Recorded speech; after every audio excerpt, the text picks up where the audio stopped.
ನಮಸ್ಕಾರ, ನಾನು ನಿಮ್ಮ ಭಾಗ್ಯನಾರಾಯಣ ಬೊಗ್ಗವರಪು. ನೀವು ನೋಡ್ತಾ ಇದ್ದೀರಿ ಸುದ್ದಿ ಸರ್ಕಲ್. ಧರ್ಮಸ್ಥಳದಲ್ಲಿ ಹೆಣಗಳ ಹುಡುಕಾಟ, ಅಸ್ಥಿಪಂಜರಗಳ ಹುಡುಕಾಟ ಕಾರ್ಯಾಚರಣೆ ಎಲ್ಲಿವರೆಗೆ ಬಂತು? SIT ತನಿಖೆ ಎಲ್ಲಿಯವರೆಗೆ ಬಂತು? ನಿನ್ನೆ ಏನೆಲ್ಲ ಡೆವಲಪ್ಮೆಂಟ್ಸ್ ಆಯಿತು ಅನ್ನೋದನ್ನು ಒಂದಷ್ಟು ಸಂಕ್ಷಿಪ್ತವಾಗಿ ಹೇಳುವಂತಹ ಪ್ರಯತ್ನ ಮಾಡ್ತೀನಿ. ನಿನ್ನೆ ಬೋಳಿಯಾರ್ ಅನ್ನುವಂತಹ ಪ್ರದೇಶದಲ್ಲಿ ಹುಡುಕಾಟ ನಡೆಸಿದ್ರು. ಯಾಕೆಂದರೆ ಅದು ಈ ಹಿಂದೆ ಗುರುತಿಸಲಾಗಿರಲಿಲ್ಲ. ಬಟ್ ಬಂಗ್ಲಾಗುಡ್ಡೆ ಅನ್ನುವಂತಹ ಜಾಗದಲ್ಲಿ, ಗುರುತು ಮಾಡದ ಜಾಗದಲ್ಲಿ ಈ ಭೀಮಾ ಅಂತ ಕರೆಸ್ಕೊಳ್ಳುವಂತಹ ಆ ವ್ಯಕ್ತಿ ಬಂದಿದ್ದಾರಲ್ಲ, ಮಾಸ್ಕ್ ದಾರಿ, ನಾನು ಹುತ್ತು ಹಾಕಿದ್ದೀನಿ, ಅವರ ಆಜ್ಞೆ ಮೇರೆಗೆ ಹುತ್ತು ಹಾಕಿದ್ದೀನಿ ಸಾಕಷ್ಟು ಹೆಣಗಳನ್ನು, ಜಾಗ ತೋರಿಸ್ತೀನಿ ಅಂತ. ಆ ವ್ಯಕ್ತಿ ದಿಢೀರಂತ 11ನೇ ಜಾಗದ ತನಿಖೆಗೆ ಹೋದಾಗ ಅಥವಾ ತೋಡೋದಕ್ಕೆ ಹೋಗೋದಾಗ, ಇಲ್ಲಿ ಬೇಡ, ಮೇಲೆ ಬಂಗ್ಲಾಗುಡ್ಡೆ ಅಂತೇಳಿ ಅಲ್ಲಿಂದ ಮೇಲೆ ಬೆಟ್ಟದ ಮೇಲೆ ತಗೊಂಡೋಗಿ ಒಂದಷ್ಟು ಅಸ್ಥಿಪಂಜರಗಳು ಸಿಕ್ಕಿದ್ದಾವೆ ಅನ್ನೋದು ಈಗ ಬರ್ತಿರುವಂತಹ ಮಾಹಿತಿ. ಅದೇ ರೀತಿ ನಿನ್ನೆಯೂ ಸಹ ಬೋಳಿಯಾರ್ ಅನ್ನುವ ಪ್ರದೇಶದಲ್ಲಿ ಬನ್ನಿ ಇಲ್ಲಿ ಸಿಗ್ಬೋದು ಅಂತ ಕರ್ಕೊಂಡೋಗಿದ್ದ. ಅಂದರೆ ಅಲ್ಲಿ ಏನು ಸಿಗಲಿಲ್ಲ ಅನ್ನುವ ಮಾಹಿತಿ ಬರ್ತಿದೆ. SIT ಕಡೆಯಿಂದ ಯಾವುದೇ ಮಾಹಿತಿ ಅಧಿಕೃತ ಇಲ್ಲ. ಇದೆಲ್ಲವೂ ಸಹ ಮೂಲಗಳಿಂದ ಬರ್ತಾ ಇರುವಂಥ ಮಾಹಿತಿಗಳು ಅಷ್ಟೇ. ಆದರೆ ಅದೇ ಮೂಲಗಳಿಂದ ಇನ್ನೊಂದು ವಿಚಾರ ಬರ್ತಾ ಇದೆ. ಈ ಭೀಮಾ ಒಂದು ಮುಖ್ಯವಾದ ಜಾಗವನ್ನು ಗುರುತಿಸೋದರಲ್ಲಿ ಸಫಲನಾಗಿದ್ದಾನೆ. ಏನದು ಅಂದರೆ, 12ರಿಂದ 15 ವರ್ಷ ವಯಸ್ಸಿರಬಹುದಾದಂತಹ ಒಂದು ಹುಡುಗಿಯನ್ನು ಕಲ್ಲೇರಿ ಪೆಟ್ರೋಲ್ ಬಂಕ್ನಿಂದ ಸುಮಾರು 500 ಮೀಟರ್ಗಳ ದೂರದಲ್ಲಿ ಹೂತು ಹಾಕಿದ್ದೀನಿ ನಾನು. ಆ ಹುಡುಗಿಯನ್ನು, ಆ ಬಾಲಕಿಯನ್ನು ಸ್ಕೂಲ್ ಯೂನಿಫಾರ್ಮಲ್ಲಿ ಕರ್ಕೊಂಡು ಬರಲಾಗಿತ್ತು.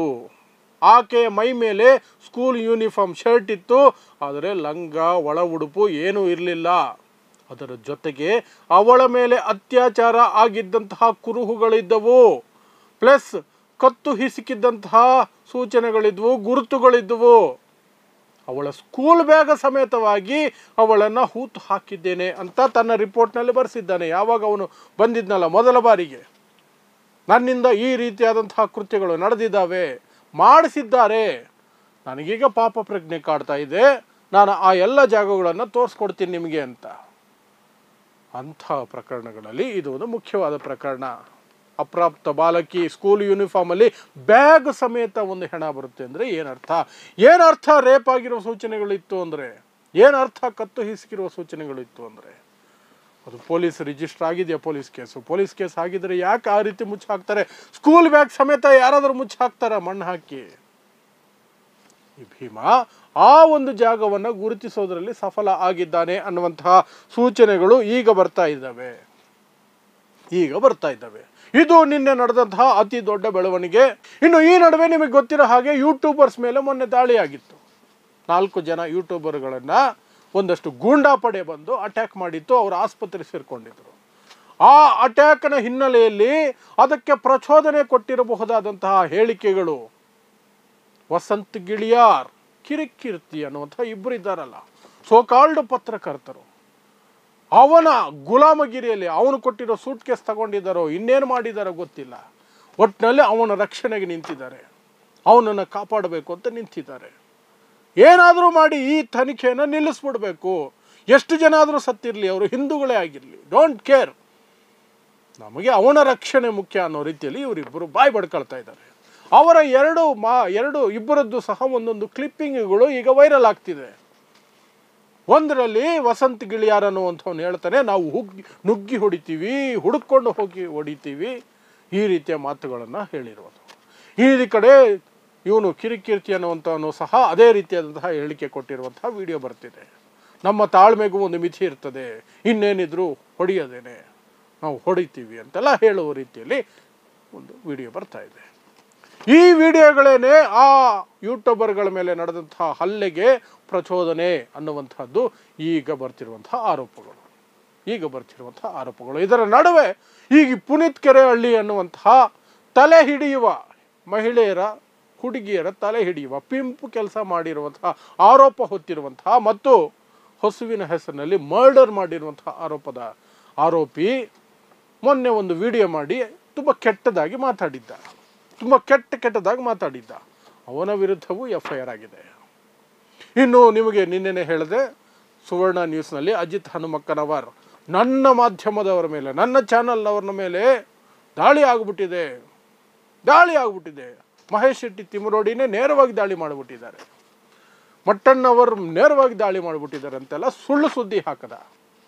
ಅದನ್ನು ಆ ಸೋಕಾಲ್ಡ್ ವಧೆ ತಿಂದವರು ಅಜಿತ್ ಹನುಮಕ್ಕನವರು ಯಾರು ವಧೆ ತಿಂದಿದ್ದಾರೆ ಅಂತ ಹೇಳಿದ್ರು ಅವರೇ ಹೇಳಿದ್ರು ನಮ್ಮನ್ನು ಯಾರು ಹೊಡೆದಿಲ್ಲ ಅಂತ. ಆ ಕಾರಣಕ್ಕಾಗಿ ಅವರ ಮೇಲೂ ಸಹ ಅಜಿತ್ ಹನುಮಕ್ಕನವ್ರ ಮೇಲೂ FIR ಆಗಿದೆ. ಸೊ ಅಜಿತ್ ಹನುಮಕ್ಕನವ್ರ ಮೇಲೆ FIR ಆಗಿದೆ. ಈ ಕಡೆ ಪುನೀತ್ ಕೆರೆಹಳ್ಳಿ ಅನ್ನುವಂತಹ ಆ ಕಚಡ ಮೇಲೆಯೂ ಸಹ FIR ಆಗಿದೆ. ಈಗ ಈ ಗಿಳಿಯಾರು ಮತ್ತು ಕಿರಿಕೀರ್ತಿ ಮೇಲೂ ಆಗಬೇಕು. ಅವರ ಪ್ರಚೋದನಾತ್ಮಕ ವಿಡಿಯೋಗಳು ಏನು ಸರ್ಕ್ಯುಲೇಟ್ ಆಗ್ತಿದ್ದಾವೆ ಅದರ ಆಧಾರದ ಮೇಲೆ ಸಮಾಜದಲ್ಲಿ ಶಾಂತಿ ಕದಡುವ, ಹಿಂಸೆಗೆ ಪ್ರಚೋದನೆ ನೀಡುವ, ಗಲಾಟೆಗೆ ಪ್ರಚೋದನೆ ನೀಡುವಂತಹ ಆರೋಪಗಳನ್ನು ಹೊರಿಸಿ ಸೆಕ್ಷನ್ಗಳನ್ನು ಹಾಕಿ ಅವರ ಮೇಲೂ FIR ಆಗಬೇಕು. ಅವರ ಮೇಲೂ FIR ಆಗಬೇಕು. ಆಗ ಸ್ವಲ್ಪ ಬಾಯಿಗಳು ಒಂದಷ್ಟು ಬಂದಾಗಬಹುದು. ಬರೀ FIR ಅಷ್ಟೇ ಈ ಸರ್ಕಾರದಿಂದ ನಾವು ನಿರೀಕ್ಷೆ ಮಾಡಬಹುದು. ಅದನ್ನು ಮೀರಿ ನಾವೇನು ನಿರೀಕ್ಷೆ ಮಾಡೋಕ್ಕಲ್ಲ. ದಿನ ಹೇಳ್ತೀನಿ ನಾನು, ಈ ಸರ್ಕಾರಕ್ಕೆ ಧೈರ್ಯ ಇಲ್ಲ, ಅರೆಸ್ಟ್ ಮಾಡೋ ಧೈರ್ಯ ಇಲ್ಲ, ಯಾರನ್ನೂ ಅರೆಸ್ಟ್ ಮಾಡಲ್ಲ. ಹೆಚ್ಚಂದ್ರೆ ಸ್ಟೇಷನ್ಗೆ ಕರೆದು ಸ್ಟೇಷನ್ ಬೇಲ್ ಕೊಟ್ಟು ಕಳಿಸ್ಬಿಡ್ತಾರೆ. ಎಂಥ ಗಂಭೀರ ಸೆಕ್ಷನ್ಗಳೇ ಇರಲಿ, ಬೇಲ್ ಬೇಲ್ ಬೇಲ್ ಬೇಲ್ ಅಷ್ಟೇ. ಸೊ ಹಾಗಾಗಿ ಅಟ್ಲೀಸ್ಟ್ FIR ಆಗಿದ್ದರೆ ಮುಂದಿನ ತನಿಖೆಗೆ ಬೇರೆ ರೀತಿಯಾಗಿ ಅದು ಉಪಯೋಗಕ್ಕೆ ಬರಬಹುದು ಅನ್ನುವಂಥದ್ದು ನಿರೀಕ್ಷೆ ಅಷ್ಟೇ, ಇನ್ನೇನೂ ಇಲ್ಲ. ಅದಕ್ಕಿಂತ ಹೆಚ್ಚಾಗಿ ಏನೂ ಇಲ್ಲ, ಬೇರೆ ಏನೂ ಇಲ್ಲ. ಇವತ್ತು ನಾಳೆ ಅಥವಾ ನಾಡಿದ್ದು SIT ಇದೆಲ್ಲ ಮುಗಿದ ನಂತರ 13 ಪಾಯಿಂಟ್ಗಳೆಲ್ಲ ಮುಗಿದು ಇನ್ನೂ ಹೆಚ್ಚಿನ ಪಾಯಿಂಟ್ಗಳನ್ನೇನಾದರೂ ತೋರಿಸಿದರೆ ಅಲ್ಲಿ ಮುಗಿಸ್ಕೊಂಡು SIT ಒಂದು ಪತ್ರಿಕಾಗೋಷ್ಠಿ ಮಾಡಿ, ದಿನ ಹೇಳ್ತಾ ಇದ್ದೀನಿ, ಪತ್ರಿಕಾಗೋಷ್ಠಿ ಮಾಡಿ ಗಾಳಿ ಸುದ್ದಿಗಳಿಗೆ ಬ್ರೇಕ್ ಹಾಕಿ, ಕೆಲವರು ಏನೂ ಸಿಕ್ತಿಲ್ಲ ಅಂತ ವಾದ ಮಾಡಿಕೊಂಡು ಗಲಾಟೆ ಎಬ್ಬಿಸ್ತಿದ್ದಾರೆ, ಇದೆಲ್ಲ ಷಡ್ಯಂತ್ರ ಅಂತ. ಕೆಲವರು ಅತಿರೇಕವಾಗಿ 50 ಹೆಣ 100 ಹೆಣ ಸಿಕ್ಕಿಬಿಟ್ಟಿದೆ ಅನ್ನೋ ಮಟ್ಟಕ್ಕೂ ಹೋಗಿದ್ದಾರೆ. ಅದೂ ಸಹ ಗಾಳಿ ಸುದ್ದಿಗಳ ಮಟ್ಟಕ್ಕೆ ಇದೆ. ಹಾಗಾದರೆ ನಿಜವಾಗ್ಲೂ ಏನಾಗ್ತಿದೆ ಅನ್ನೋದ್ರ ಬಗ್ಗೆ ಮಾಹಿತಿ SIT ಕೊಡಲಿ. ತನಿಖೆಗೆ ಅಡ್ಡಿಯಾಗುವಂಥ ಮಾಹಿತಿ ಬೇಡ, ಜನರಲ್ ಮಾಹಿತಿ. ಅಟ್ಲೀಸ್ಟ್ ಸಿಕ್ಕಿದ್ದವ ಇಲ್ಲವಾ ಆ ಒಂದಾದರೂ ಹೇಳಿಬಿಟ್ರೆ ಸಾಕು. ಇಷ್ಟು ಅಂತ ಬೇಡ, ಸಿಕ್ಕಿದ್ದವ ಇಲ್ಲವಾ. ಕೆಲವರು ಬಾಯಿ ಮುಚ್ಚಿಸ್ಬೋದು, ಕೆಲವರು ಸುಳ್ಳು ಸುದ್ದಿಗಳನ್ನು ಮುಚ್ಚಿಸ್ಬೋದು, ಅದಾದರೂ ಆಗುತ್ತೆ. SIT ಆಫೀಸ್ ಏನಿದೆಯಲ್ಲ ಅದಕ್ಕೂ ಸಹ ಈಗ ಕಂಪ್ಲೇಂಟ್ ತೆಗೆದುಕೊಳ್ಳುವಂತಹ ಅಧಿಕಾರವನ್ನು ಕೊಡಲಾಗಿದೆ. ಅವರು ಸಹ ಕೇಸು ರಿಜಿಸ್ಟರ್ ಮಾಡಿಕೊಡ್ಬೋದು. ನಿನ್ನೆವರೆಗಿರಲಿಲ್ಲ ಅದು, ಅದಕ್ಕೆ ಬೆಳ್ತಂಗಡಿ ಪೊಲೀಸ್ ಠಾಣೆಗೆ ಹೋಗಬೇಕಾಗುತ್ತೆ. ಹಾಗಾಗಿ ಜಯಂತ್ ಅನ್ನುವಂತಹ ವ್ಯಕ್ತಿ ಬಂದು ಹೇಳಿದಾಗ ನಾನು ಒಂದು ಹುಡುಗಿಯನ್ನು ಹೂತಾಕೋದನ್ನು ನೋಡಿದ್ದೀನಿ, ತನಿಖೆನೇ ಮಾಡದೆ ಹೂತು ಹಾಕಿದ್ದಾರೆ, ನಾನು ಅದಕ್ಕೆ ಸಾಕ್ಷಿ ಅಂತ ಬಂದಿದ್ದಾಗ SIT ಆಫೀಸ್ಗೆ ಹೋಗಿದ್ದಾಗ ಇಲ್ಲಿ ದೂರು ಕೊಡೋಕ್ಕಾಗಲ್ಲ, ನೀವು ಬೆಳ್ತಂಗಡಿ ಪೊಲೀಸ್ ಸ್ಟೇಷನ್ಗೆ ಹೋಗಿ ಅಂತ ಕಳಿಸಿದ್ರು. ಈಗ SITಗೆ ಆ ಪವರ್ಸನ್ನು ರಾಜ್ಯ ಸರ್ಕಾರ ಕೊಟ್ಟಿದೆ. ನೀವೇ ಕೇಸ್ ದಾಖಲು ಮಾಡ್ಕೊಳ್ಳಿ, ಕೇಸ್ ಫೈಲ್ ಮಾಡಿಕೊಂಡು ನೀವೇ ತನಿಖೆ ಮಾಡಿ ಅಂತ. ಆ ಕೇಸು ಸಹ ಇಲ್ಲಿಗೆ ಟ್ರಾನ್ಸ್ಫರ್ ಆಗಿದೆ. ಇದಿಷ್ಟು ಇವತ್ತಿಗೆ ಬಂದಿರುವಂತಹ, ಇಲ್ಲಿಯವರೆಗೆ ಬಂದಿರುವಂತಹ ಅಪ್ಡೇಟ್ಗಳು. ಮತ್ತೆ ನಾಳೆ ಏನಾದರೂ ಅಪ್ಡೇಟ್, ಇವತ್ತೇನಾದರೂ ಅಪ್ಡೇಟ್ಗಳು ಇದ್ದರೆ ನಾಳೆ ಬೆಳಗ್ಗೆ ನಿಮಗೆ ಎಲ್ಲ ವಿಚಾರಗಳನ್ನು ತಿಳಿಸುವಂತಹ ಪ್ರಯತ್ನ ಮಾಡ್ತೀನಿ. ಸೊ ಇಂತಹದೇ ವಿಶೇಷ ವರದಿಗಳಿಗಾಗಿ ನೋಡ್ತಾ ಇದ್ದೀವಿ ಸುದ್ದಿ ಸರ್ಕಲ್. ನಾನು ನಿಮ್ಮ ಭಾಗ್ಯನಾರಾಯಣ ಬೊಗವರಪು.